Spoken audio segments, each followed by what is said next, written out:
President Trump की इस war के लिए जो प्रिपरेशन पे तनकीद है वो काफी हद तक जायज है। पहले मैं उसको एस्टेब्लिश कर दूं कि उनको ये लगता था कि शायद ये वेनेजुएला पार्ट 2 होगा, वहां पे 2 घंटे लगे, इधर 2 दिन या 1 हफ्ता लग सकता है। और उनके ज़हन में ये आबनाए हर्मज़ या स्ट्रेट ऑफ हर्मज़ इसका अंदाजा ही नहीं था कि ईरान कैसे उनको ये नहीं सिक्वेस्ट था। कर सकता है और उनके अलाइज को। उनको ये तक अंदाजा नहीं था, उन्होंने खुद अपनी जुबान से इस पे हैरत का इजहार किया है कि मैं सोच भी नहीं सकता कि ईरान जो है वो अब मिडिल ईस्ट के अंदर खलीजी ममालिक में अटैक कर सकता है। कैसे आप नहीं सोच सकते? ईरान की एक्सेस डायरेक्ट अमेरिका तक नहीं है, तो जो आपके एसेट्स और इंटरेस्ट वहां पे मौजूद हैं वो उन्हीं को हदफ बनाएंगे, उन्हीं को टारगेट करेंगे। तो ये एक आम तालिब इल्म भी, यानी साफियों को कहता है वो jack of all trade master of none. हम तो मास्टर्स नहीं है किसी बात के, हमारे जैसा एक आम ज़हन जो है तालिब इल्माना सोच के साथ वो भी हम तस्वर कर रहे थे कि ईरान की पहुंच में वो सारे इंस्टॉलेशन अमेरिका की हैं जो मिडिल ईस्ट के अंदर मौजूद हैं, तो वहां पे उनको सेटबैक हुआ है। अब आगे किसका फ्यूचर क्या है? और अमेरिका ने कैसे इसको इग्नोर कर दिया, ये हैरत की बात है जी। ये इसको अब बार्गेन के लिए वो यूज कर सकता है। फॉर एग्जांपल, अगर एक लम्हे के लिए आप सोचें कि इजिली सरेंडर हो जाए ईरान की तरफ से कि यस हम इसको इंटरनेशनल कंट्रोल में देते हैं, उसमें ये मुल्क हैं, ये इंटरनेशनल डिसिप्लिन है, वो इसको चलाएगा, लेकिन उसके बदले में वो कोई भारी कंसेशन, बड़ी कंसेशन ले लेते हैं। और इन केस फ्यूचर में चल के उसको लगता है कि अब ना हर्मज़ कोई ऐसा वेंचर दोबारा होता है, तो ईरान उसकी टेरिटोरियल एक्सेस है और उसका राइट है, तो वो भी अपना वो ऑर्डर या वो मुआहदा वो कैंसिल कर सकता है और दोबारा उसी स्टेट पे आ सकता है जिसमें आज इस वक्त दुनिया के बागू उसने मरोड़े हुए। तो ये मुझे लगता है कि ईरान इसको अच्छे कार्ड के तौर पे यूज कर सकता है। राइट सर, चलिए एक छोटा सा ब्रेक लेते हैं प्रोग्राम में, ब्रेक के बाद वापस आते हैं। तो इस्लामाबाद टॉक्स जो होने जा रही हैं बड़ी इंपॉर्टेंट हैं और पूरी दुनिया की नजरें अब पाकिस्तान पर लगी हैं, तो इस पर बात करते हैं एक ब्रेक के बाद।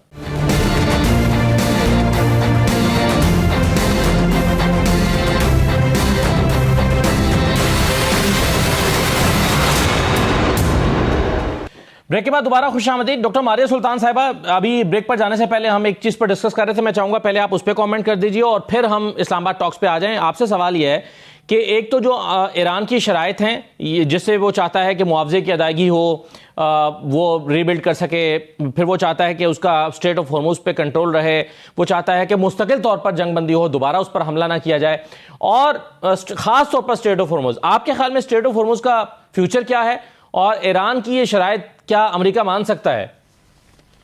देखिए जी, स्ट्रेट ऑफ हॉर्मुज़ का जो मुस्तकबिल है वो हमेशा के लिए तब्दील हो गया है। अगर किसी के सोच और गुमान में ये है कि स्ट्रेट ऑफ हॉर्मुज़ वापस उन उसूलों पर चला जाएगा जो जंग से पहले थे, तो ये नामुमकिन है।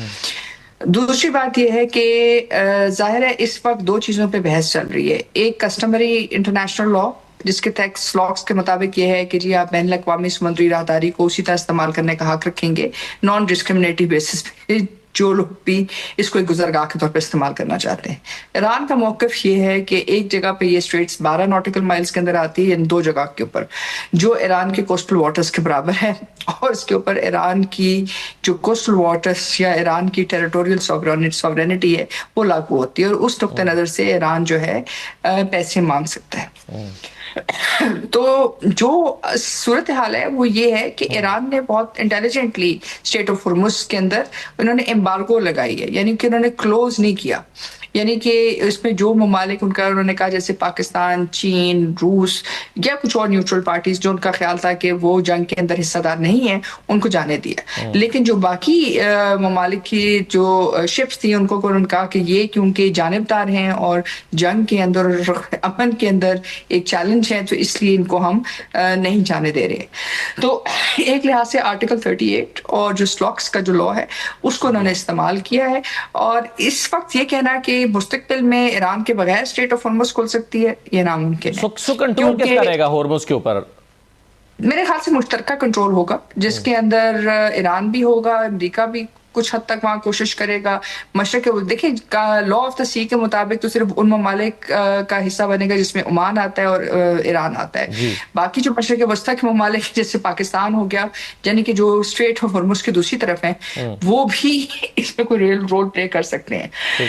चीन और अमेरिका जो है ज़ाहिर गैर इलाकाई ताकतें हैं इस वक्त, लेकिन बैन अवी सिक्योरिटी के पॉइंट ऑफ व्यू से अहम है, तो ये एक किरदार अदा कर सकते हैं। नया अगर स्ट्रक्चरल फ्रेमवर्क लेके आते हैं तो किसी कानून के तहत लेके आएंगे ना, ये तो नहीं हो सकता, या किसी एग्रीमेंट के तहत लेके आएंगे और वो एग्रीमेंट जो है वो बाइंडिंग होगा उन तमाम लोगों पे जो इसके ऊपर जो इसकी बुनियाद रखेंगे। तो हम एक नए दौर की शुरुआत देख रहे हैं। लेकिन एक बात तय है, स्ट्रेट ऑफ हॉर्मुज़ ईरान के बगैर नहीं खुल सकता, क्योंकि ईरान ने जहां जंगी तौर पे माइंस लगाई हुई हैं वो सिर्फ और सिर्फ ईरान निकाल सकता है। ईरान को पता है कि वो किधर है, और अगर जंग खत्म होने के बाद, हतमी जंग बंदी के बाद अगर वो निकालता है तो वो इस बात का फैसला करेगा। ये छोटा सा एक फुटनोट में कहना चाहूंगी, देखें जो यूएई की जो मिलिट्री फैसिलिटीज थी, मिलिट्री वेसल्स थी, नेवल वेसल्स थी, वो अपना पोर्ट्स तक से नहीं निकल सकी। क्यों? क्योंकि जो महाम 7 के अंदर जो उन्होंने मतलब इक्विपमेंट, एआई इक्विपमेंट लगाया हुआ था, वो साउंड तक डिसाइफर कर सकते थे कि कौन सी मिलिट्री वेसल है और कौन सी कमर्शियल वेसल है। यानी कि जैसी कोई मिलिट्री वेसल वहां आती और मतलब यूएई की, तो वो उड़ सकती थी। तो ये एक वजाहत है एक तरह से स्ट्रेटेजिक मिलिट्री डोमेन की, कि करंग आइलैंड के बावजूद, तमाम ईरान को तबाह करने के बावजूद, स्ट्रेट ऑफ हॉर्मुज़ ईरान के हाथ से नहीं निकल सकती जब तक ईरान इस बात का फैसला नहीं करता कि वो ईरान इसके लिए कुछ करेगा। ठीक है डॉक्टर साहब, मैं एक सवाल आपसे और जानना चाहूंगा। अगरचे मुझे लग रहा है कि आपकी तबीयत कोई ज़्यादा बेहतर नहीं है, लेकिन अब ये बता दीजिएगा कि इस्लामाबाद टॉक्स जो हैं उससे क्या एक्सपेक्टेशन है? जाहिर है पूरी दुनिया की नज़रें इस पर लगी हुई हैं।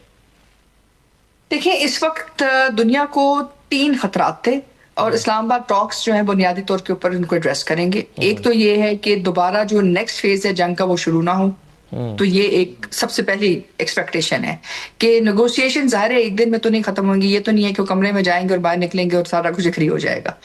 नेगोशिएशंस का मतलब ये कि चलेंगे, इसके मुख्तलिफ राउंड्स चलेंगे।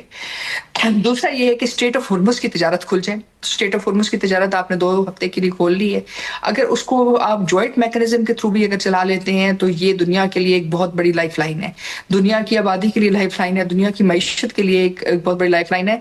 आपको सिर्फ स्टेटिस्टिक्स के पॉइंट ऑफ व्यू से तकरीबन $6 ट्रिलियन की जो है तिजारत गुजरती है स्ट्रेट ऑफ हॉर्मुज़ से, और रोजाना की तकरीबन 21 मिलियन बैरल जो है गुजरती है। ये कोई छोटी अमाउंट नहीं है।